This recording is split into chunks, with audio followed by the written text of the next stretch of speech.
You are welcome back to Off the Ball Saturday here on News Talk. John Duggan with you 3 to 5 o'clock. You can text us on 53106, as well as listening on the radio on your News Talk here. You can watch us on the OTB social channels for Periscope on Twitter, at Off the Ball, on YouTube, on Facebook, and on the new OTB Sports app. Search OTB Sports in your app store now to download it for iOS and Android. So our next guest is a household name, one of our best ever national hunt jockeys. He retired in July after a glittering career. What does it read? Well, the Aintree and Irish Grand Nationals, 2 Cheltenham Gold Cups, 4 champion hurdles, 5 champion chases, 43 Cheltenham winners, twice Irish champion jockey. And he's written his autobiography. For anybody watching here at the moment, I have it here with the assistance of journalist Niall Kelly. It's called True Colours, published by Gill. Good afternoon to a man from the Royal County. There'll be no Dublin-Meath rivalry today. Meath man Barry Geraghty. Barry, how are you? Very good, John. So why did you decide to do the book? I'd been approached a good few times over the years, and it never really, I suppose, sat with me to do it before now. But Gill approached me this year, and or should I say last year, because it took a year to do it. And the timing felt right. I obviously was at the tail end of my career. I was well aware of that. I had turned 40 at that stage, and you're at a time where you can reflect, and it's nice to put it down on paper, your story for kids, grandkids, for the future, just to show it, and for people in racing to see the ins and outs and what really goes on behind the scenes. It's not always a bed of roses. I spent the last 2 days reading it, Barry, in the midst of the presidential election. So I'm watching CNN, I'm reading your book, and I'm really enjoying it. And you're talking about grandkids there. Your grandfather bred Golden Miller, the only horse ever to win the Gold Cup at Cheltenham and the Aintree Grand National in Liverpool, and it was done in the 1930s. Yeah, he bred him. He was bred in the yard at home, so that was our link to history as kids. He won 5 Cheltenham Gold Cups, and he won the Grand National one of those years as well, and it's the only horse that won the 2 in the 1 year. So it was a great bit of history, and it gave us as kids a connection to Cheltenham and to Aintree and those big races and big days, and it just didn't seem as far away when that was achievable. You're growing up in the 1980s, you're watching racing on TV. It's a tough time in Ireland. I'm about the same age as you, Barry. I remember being very tough. No different, I'm sure, for the Geraghty family. No, it wasn't. We're farmers. That was our occupation, and my dad's. And it was a tough time. He went to America for a few months to look at the options of maybe moving there for a job, and we were very close to doing it. He got offered a job as a manager of a stud in Boston, and I think it was nearly a toss of a coin to whether we go or not, but we stayed, and my parents opened a riding school, and that gave me the opportunity to ride ponies and horses every day of the week. And although I had a love for it because I'd grown up in that environment, I was completely immersed in it from that stage. And you rode a wooden horse as well, I believe. I did. So I started pony racing probably at about 14, and I was a little bit weak in the finish, or I was very weak in the finish. So my brother Norman, he put together a wooden horse. So he built a frame, and it was a tidy job. Now it didn't move. It was rigid, and you had to push it. It was hard to push, but it got me the strength that I needed to develop as a rider. And I suppose in like any sport, you want to catch the eye. And if you're weak and you're ragged looking in a finish, you're not going to catch the eye. So I had to tidy up my finish, and it obviously worked because things started to go well from there. When you were growing up, did you have any heroes? Was it Richard Dunwoody or John Frankham or John Joe O'Neill? Were there horses that you loved, like Desert Orchid? What caught your eye as a young lad? Yeah, no, probably Richard Dunwoody, I'd say. But I'd probably the moment as a youngster that would stand out for me would be standing at the last in the Irish Grand National with Adrian Maguire on a Murta, beating Charlie Swan and Carol Howe. I was 10 or 11 maybe. And I was standing right by the last because you could do it back then. And what a buzz. And Adrian Maguire, I suppose, from there, he'd only really hit the scene. I'd say he wasn't even 20 maybe. He'd won on a Murta at Cheltenham, and it started to happen for him. And Adrian had grown up in Kilmessan, which is only about 7 or 8 miles down the road from where I grew up. So that was another great connection as well. When did you realise, Barry, that I'm actually good at this?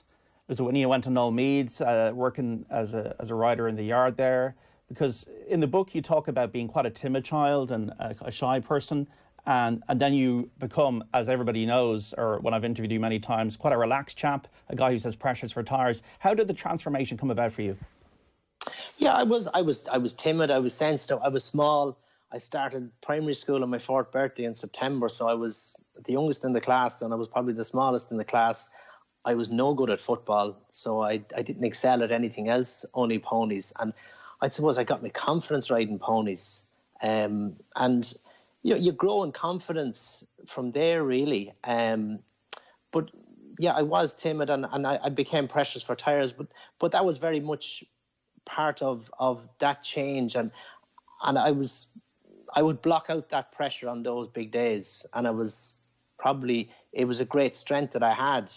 But blocking out those pressures on big days, and then maybe trying to block out the pressure on a smaller day, and in the process blocking out people around you and going in on yourself, was the flip side of that for me. And that's something I had to work on in more recent years and learn, to develop as a person and be able to open up and talk. And I suppose that was a product of growing up in the 80s when things were tough, and you just got up, dusted yourself on and off and move on. There wasn't time for emotions. And you're in a sport that has no time for emotions. It's half an hour between races. You win one, you lose one. You're travelling all the time over to England. You're in cars. There's not much time for reflection. No, there's not. And especially when you're commuting with England, because you're getting off your last race, your last horse at 3:30. I won the 3:15 in Kempton. I was in the car at 3:30, and I was on the 4:20 out of Heathrow, and I was home for 6:10. So that was often done. And it was bang, bang, bang, and there was no time for anything. But you wanted to get home in those occasions. You can probably savour the moment when you're in Ireland. I think that's why the Irish Grand National meant so much to me. Bobsworth winning in Leopardstown in the Lexus Chase, and Sprinter Sacra in the 2 mile chase in Punchestown. They were 3 massive days for me because it was on home soil. I could embrace it. Whereas all my big success at that time was in England, which was brilliant, and I loved it. But you didn't really have that time to savour it that you did on your home tracks. And there's nowhere like home to really enjoy it with the familiar faces that you've grown up with. And your family, your wife Paula, and your children as well, Barry. You detail in the book that you've embraced a bit of mindfulness in recent years. Well, that's all come with that. So I spoke to Francis O'Toole, and to learn to deal with, as I say, blocking out the pressure on a big day, but blocking out the pressure on a bad day, and going in on yourself. So I had to work on that, and a mindful approach, really, and just creating awareness. And you're racing around at 100 mile an hour in autopilot, and you're not even noticing what's happening around you. It's just boom, boom, boom, boom, boom, and it's just to slow it down, the pace of life, to be aware, and try and break habits to create awareness. So it's been a good learning curve for me, and I feel more connected as a person. Back when you were 20, you win the Jockeys Championship. Now, Ruby Walsh and Paul Carberry were injured that season, but did that give you a real feeling that I'm now in the top echelon of jockeys? Well, it definitely opened the door for me. Paul's injury, I was second jockey to Noel at the time. I'd ridden 40 winners the previous season, so I'd made really good progress, if you like. But Paul's injury put me in the driving seat with Noel, and no sooner did Paul come back that Ruby broke his leg in the Pardubice, and I rode a good few for Willie as well. So, these are the opportunities that come. One man's fortune is a misfortune, is another man's gain. So it happened for me, but I was in the right place at the right time, and thankfully I was able to maximise on the opportunities I was given. When I went to Cheltenham first, Barry, it was 2002, and I really felt intimidated going there as a journalist. I was a young guy, and I really felt that Ireland and England, it wasn't what it's become in recent years, where sometimes we have more winners, and a lot of the time we have more winners than they do. Back then, you had to earn your winners, and your first winner was that year on Moscow Flyer, the horse that really kick-started your career. Completely, he did, yeah. It was, you'd go there in the hope of Ireland having 3 or 4. 5 winners was a big haul. But I went over at Moscow that year, and for me, he was bar a fall. He couldn't be beaten.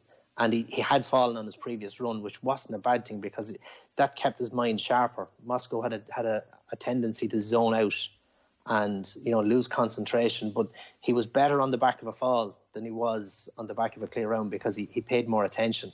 But he went over that year, and bar a fall, I couldn't see him beaten. He was champion hurdle standard, and that was way ahead of what was there. So all we had to really focus on was just keep it simple, get him relaxed, get him jumping, and like that, just block out all the noise and just do what you're meant to do. Moscow Flyer, Sprinter Sacre, these horses run over 2 miles over fences. Is that the best buzz as a jockey, that distance and over fences, when you got a good one? Yeah, for me, definitely.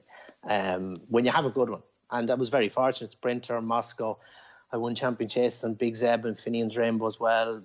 The Arkle Chase was another race I had great success in. Simon Sig for Paddy the Plaster. Moscow and Sprinter won that too. But even horses like Ballyosheen, win the 4-3 on Ballyosheen, down the back straight in Navan, and big fences coming at you fast. And if you have a horse, if you have a willing partner and you can let him roll at those fences, it's a bit like going away from the stands in Ascot.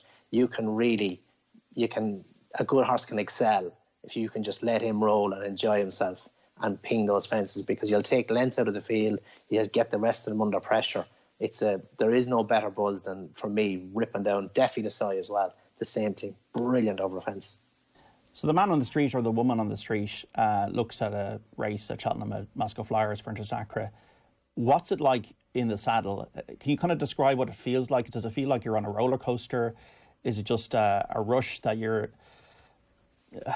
How could you put it into words to describe the actual buzz and the feeling? Yeah, Moscow could be a roller coaster because he could take his eye off the ball, and his lack of concentration probably made my decision making harder, because you're trying to get him to concentrate, get him to look, measure his fences, measure his stride, and he's zoning out, and last minute he clocks in and he gets it right, or he makes a mistake. So he was a bit of a roller coaster. Where Sprinter, on the other hand, the biggest job you had with Sprinter was to keep him relaxed, because he would just run at fences, charge, he would attack, he would ping them and land running. So you're constantly, whoa fella, trying to keep him back, keep him relaxed, save that speed for the finish. But his jumping was, I don't recall him making any mistake. He was just foot perfect. He was so measured. They were probably polar opposites, Sprinter and Moscow, but they were the two best horses ever rode. 2003, the Grand National at Aintree in Liverpool. Monty's Pass is the horse. You're riding for Jimmy Mangan, a small trainer down in Cork. And the horse had been tuned up and trained for the race, but the Grand National, the famous race in the world, so hard to win. But I get the sense from reading the book that it was very easy for you. And then 3 fences out, you're going to win.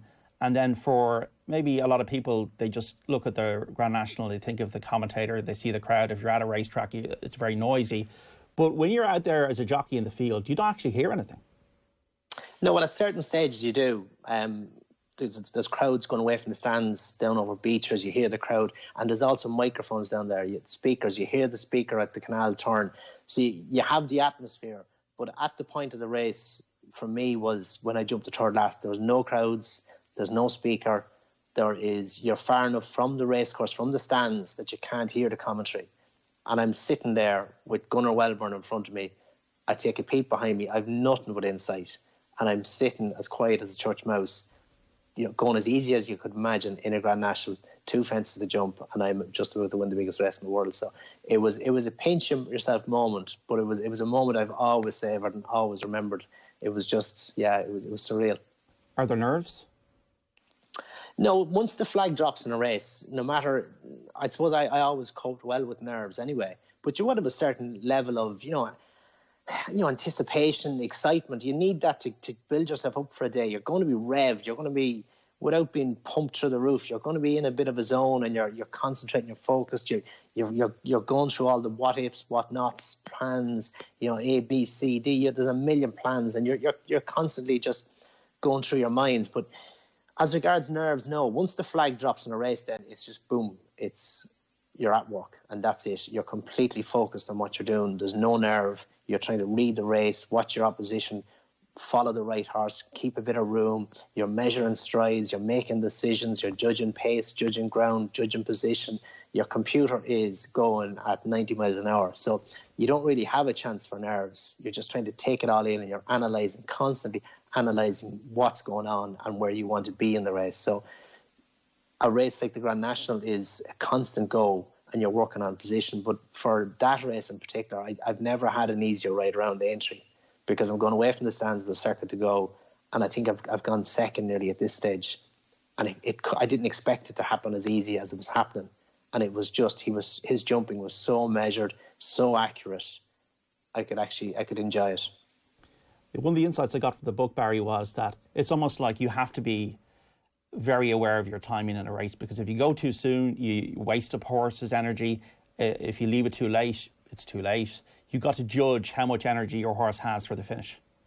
That's exactly it. So you're constantly, you're assessing when you're jumping the fourth last, fifth last. You're trying to dip the tank without setting your horse alight. You're just trying to try and get a feel for what he has left under the hood. And when you turn into the straight and you have two to jump, you're dipping him again to see what's there. Have I got speed? Have I got stamina? And then you're trying to judge when is the best time to make your move. So it's a real balancing act. And I suppose Native Dara in Cheltenham in 2000, when I got collared by What's Up Boys in the Coral Hurdle, I was 3 lengths up jumping the last. What's Up Boys was 12th to jump in the last. And he caught me on the line and done me by a neck. And that was a hard one to take, but I learned so much from that. And that stood to me all the way through my career. This year in Cheltenham, I had 5 winners from 11 rides. And for me, it was all about timing. Everything had to be timed to perfection. And no second for me, is the reflection on getting it right on all of those, because there was no horse that could have won or should have won. Anything that had a chance, they all won, that to me was so important. We're speaking to Barry Geraghty here on Off the Ball Saturday about his new book, True Colours, reflecting on his brilliant career in the saddle. You're talking about timing there, and you went out in such a high at Cheltenham this year, Barry. When I look back at Kicking King in the 2005 Cheltenham Gold Cup, it seemed easy, was it? It was, but he had scope badly. He had a lung infection had shown up about 3 weeks beforehand, and Tom had ruled him out of the Gold Cup, having won the King George the previous Christmas. And then about a week or 10 days before the race, Tom rang me. He says, I think this horse is coming back to life. He says, we might take our chance. So he took his chance, but he did everything so easy through the race, but you're waiting for it just to unfold, because if he was going to be found out for the lung infection, it was going to be in the last half mile that he was going to be caught. And you're waiting and hanging on, and couldn't go any easier. It was happening beautifully, but there's also a part of you thinking the bubble could burst at any second.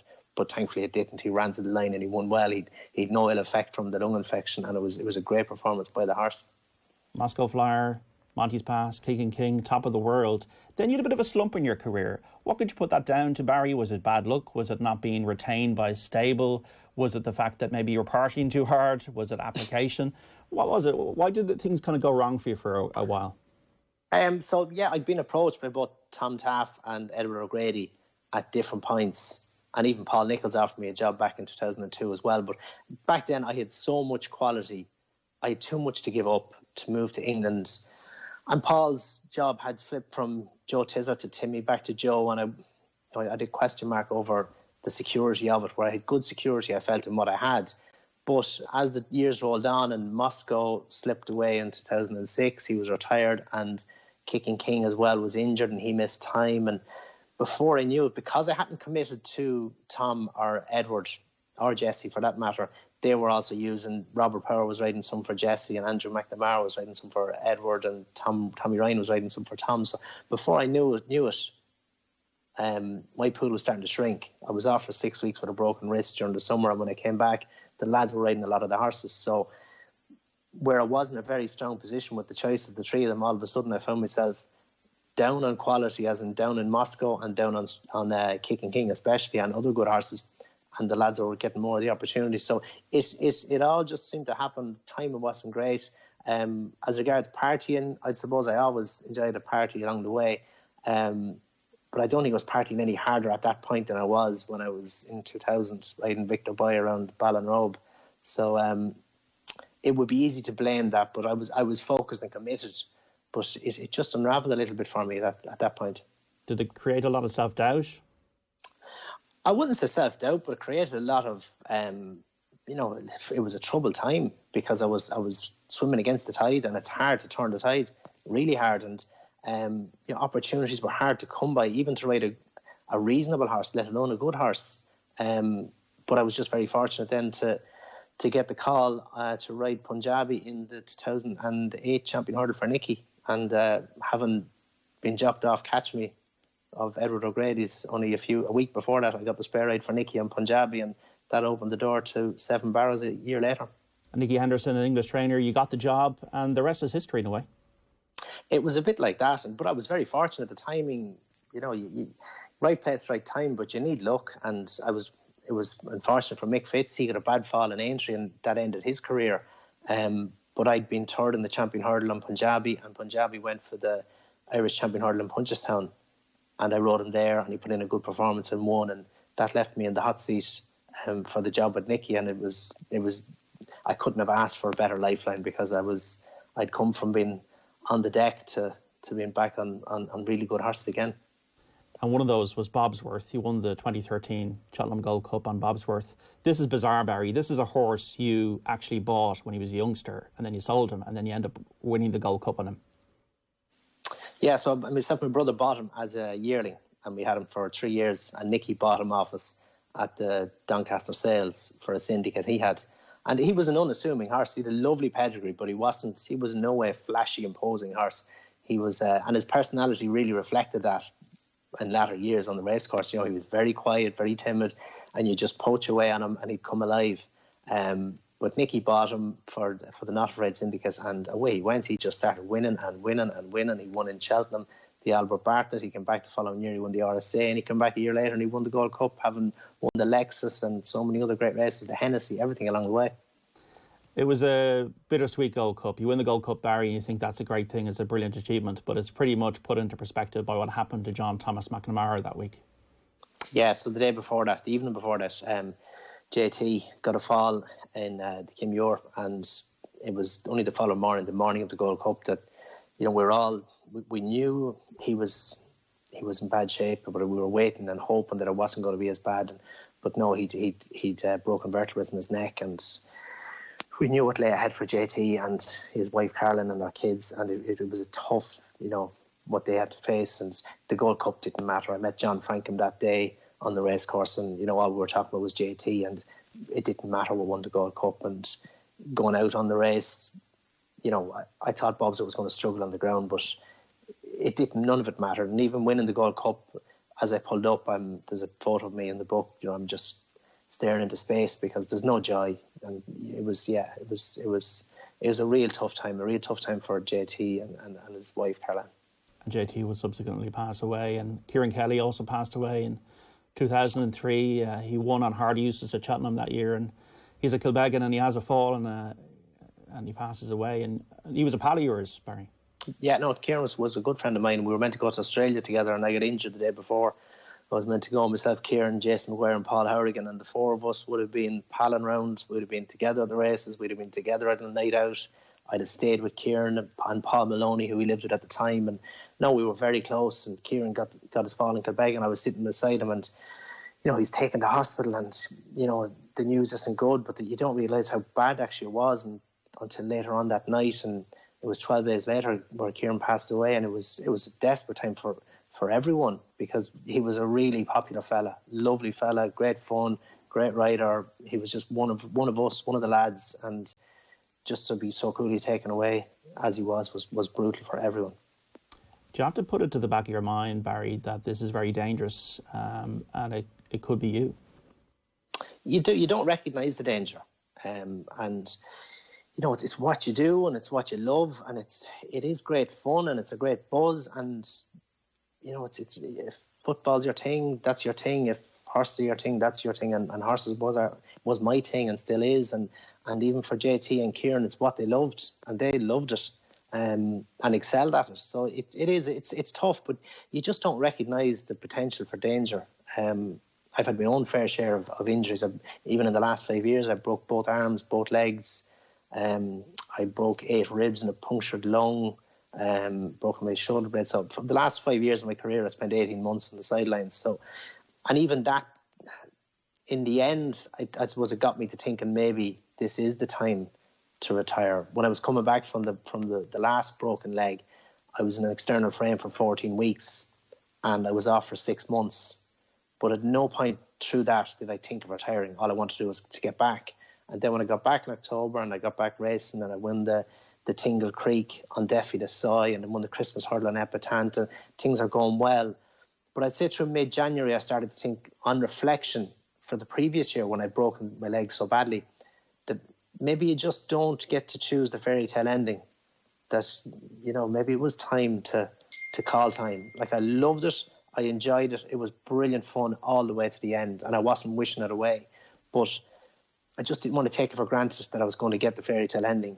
And I would hate to have regretted having won all I ever dreamt of winning, to stay longer than I should and not walk away in one piece. So that's where my decision would have come from. And it was a slow burner, if you like, from January through. But I knew in Cheltenham, this was my last Cheltenham and I wanted to make the most of it. Do you become immune to the pain, Barry? I'd say block it out, yeah. It's back to the same thing. I was lying on the ground in Aintree and the BBC cameras are doing the ambulance programme. They asked me, do you mind if I film? And I'm saying, no problem, go on, just go for it. And I'm in bits, but I'm also in bits internally because I'm thinking, is this where it ends? And I'm looking for morphine. Just give me morphine just to put me in a better place. My leg was obviously in bits and it was painful, but I just wanted to put my head in a better place because, you know, I didn't want to be entertaining these thoughts of this being the end. And the morphine worked, but yeah, in those moments, you're just trying to block it out. And even the disappointment of what you might miss is probably worse than the pain. When I missed Cheltenham through my ribs, you know, that was my biggest concern on that day. When I broke my leg in 2015 in Downpatrick and I missed Aintree, my first thoughts was Maffaloo in the Martel Chase and the Grand National. That's all I was thinking with a broken leg. So I suppose that's where it hurts the most, maybe. You got married, Barry Geraghty, with a broken shoulder you didn't even know about. I did, yeah. I got a fall off Oscar Whiskey schooling just before Christmas in 2009, it would have been. And I rode that day in Taunton and I couldn't lift my arm, but I had a bag of frozen peas on it because I thought it was just bruised. And I rode a treble the following day in Cheltenham. Yeah, it was just after Christmas, so New Year's Day in Cheltenham, rode a treble, and then got married on the 3rd or 4th week, I never remember which it is. I think it's the 4th of January. And when I came back, I had my shoulder x-rayed, and I'd broken it. I'd broken the shoulder, the ball of my shoulder. So I was told that I could ride away because it was a stable fracture. If I fell in it, it'd be sore, but it wouldn't do any damage. So I rode on, and I got a fall and fake, and when I tried to put my arm out to save myself, I couldn't, and just landed straight on the shoulder. So Paddy Kenny, my surgeon, was right. It was sore, but it wasn't any worse for it. There's an incident in the book when you talk about a horse called Noble Emperor. You got a ban under the non-triers rule. You were flabbergasted. You appealed. You felt, and it was proven you did nothing wrong. The case was thrown out. But is this illustrative of the fact that in a sport that has money involved in it, in the betting ring, where horses can't talk to you and tell you that how they're feeling, that there's always going to be perhaps aspersions cast or a shadow over it, that it's not 100%? Well, that's it. And, you know, when you've people putting money down and investing on a bet and the race doesn't unfold as they thought it would, and maybe it reflects poorly on their judgment, they're going to make their own decisions and decide that you didn't give it a great ride. And, you know, the ride was questionable, but he wasn't a straightforward horse to ride, and that's where the proof in the appeal, you know, the evidence in the appeal was taken on board by the panel, and that's where the strength of my case was. And I suppose I knew on the day of the inquiry of the race, I couldn't see where the problem was because I was completely happy. I'd done all I could do to maximise my horse's potential, and I was beaten 11 lengths. I wasn't nearly beaten. Or just only slightly beaten. I was well beaten. So when we got our evidence together and his previous races and how he didn't finish when he was ridden prominently, that really backed why I rode the horse the way I rode him. But circumstances when the lead horse got away as far as he did, and I'm left sitting in fourth position because I need cover back there to keep him relaxed to get a finish out of him. It was the evidence in the appeal that thankfully was taken on board, and it cleared me. Did you get stick at their track over the years from punters talking through their pockets, mad punters? Oh, you would, yeah, naturally, and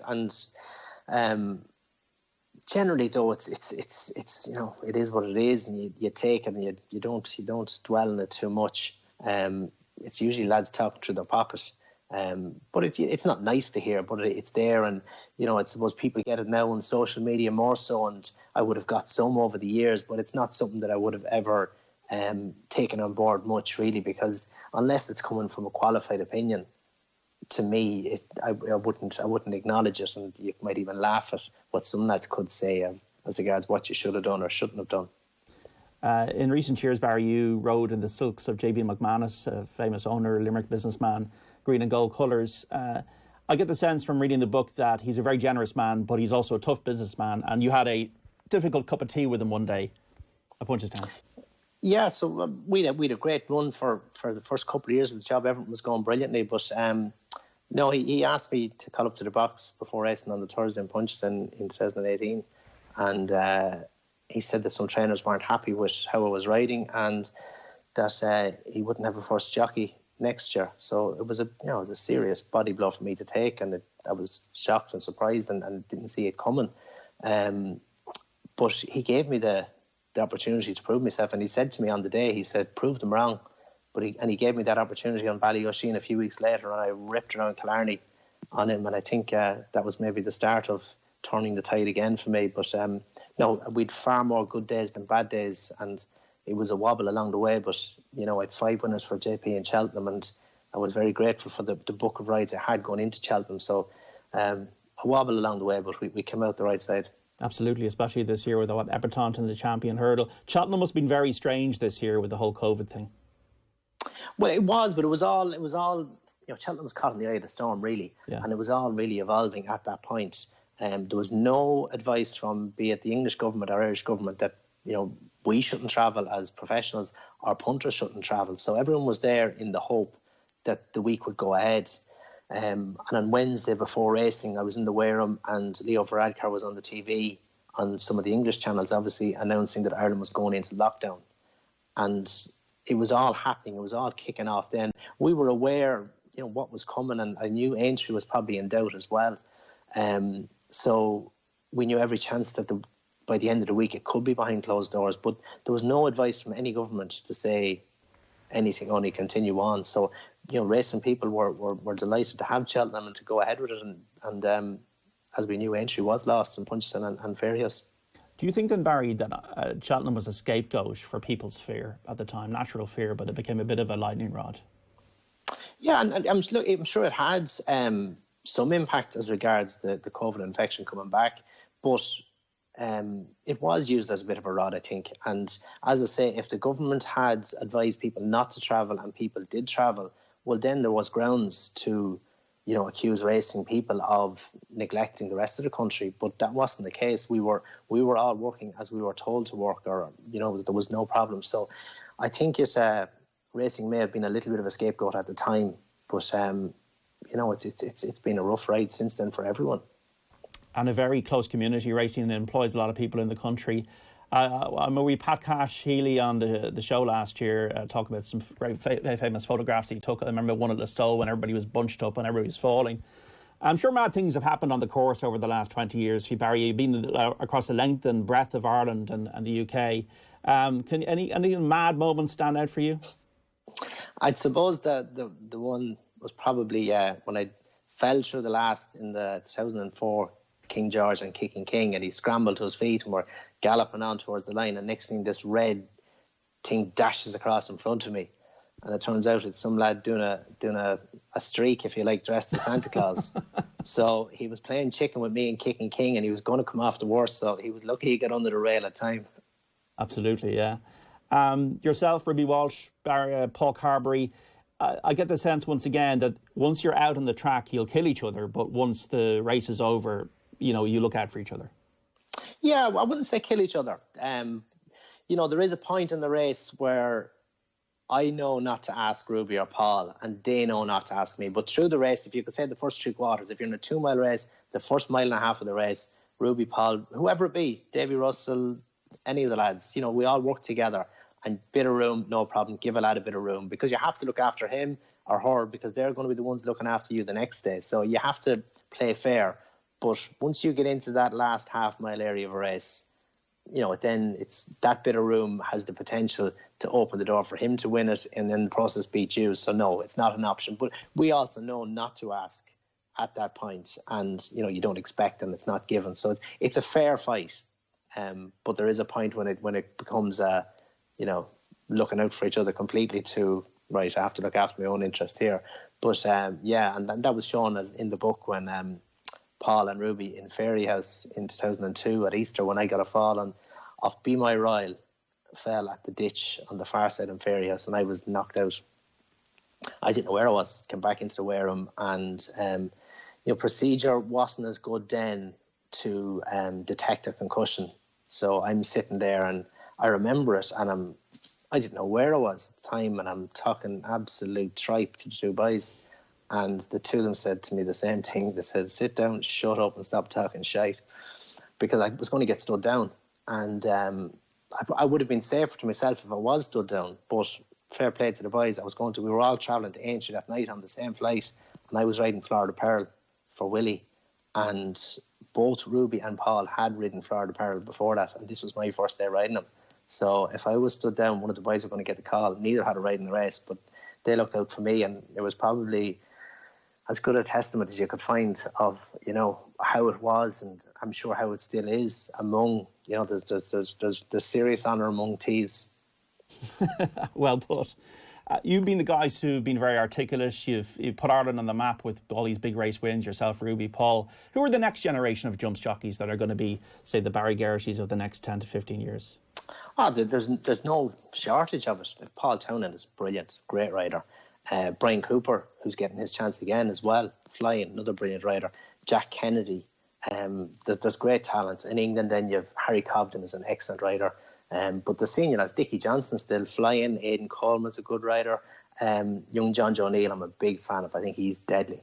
But there's no shortage of talent on either side of the water, so the future is bright.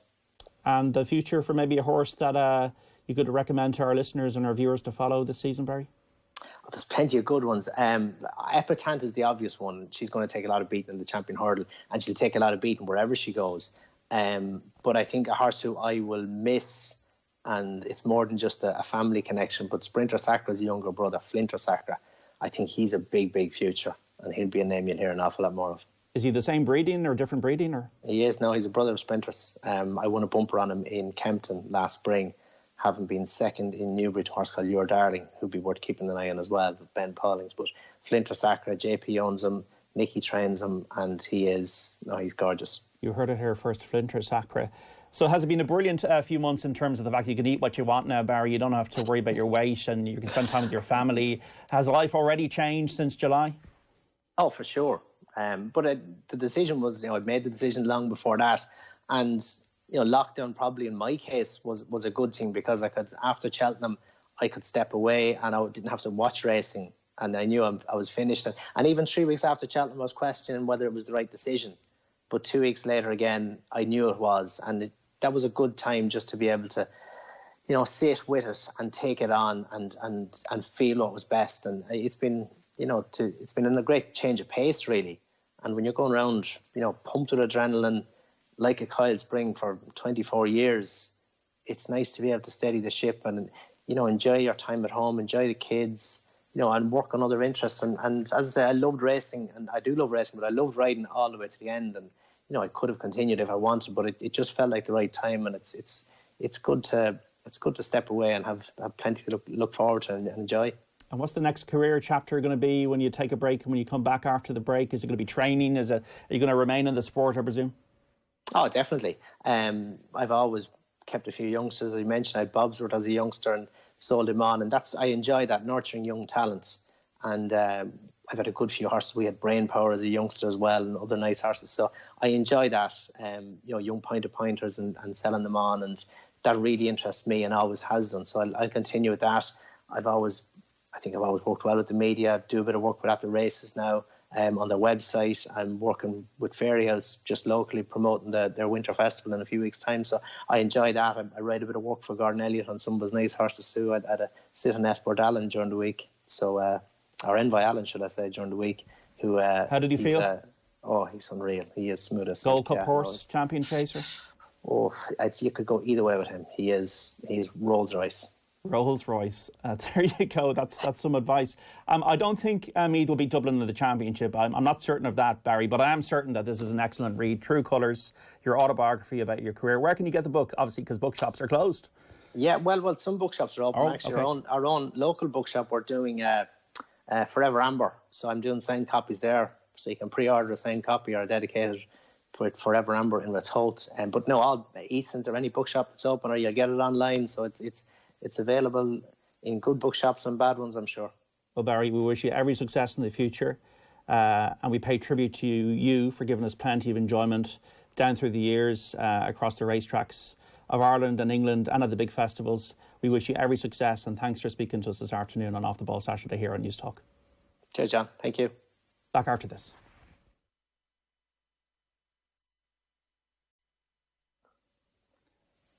Thanks, Barry. Cheers, John. Thank you. That was great. Gentlemen, appreciate that. Really enjoyed the book.